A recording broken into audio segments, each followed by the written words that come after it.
Today, I'm going to tell you how to make the Detox carrot orange lemon ginger juice.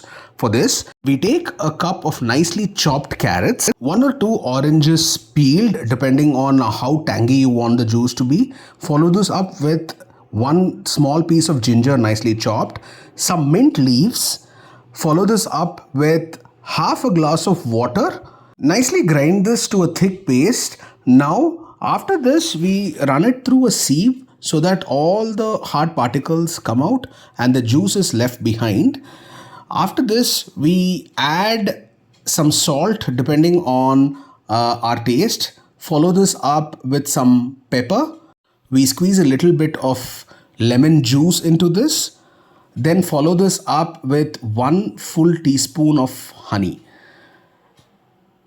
We mix all of this together, and now our carrot, orange, lemon, ginger juice is ready to be had. Have this every morning for a complete detox.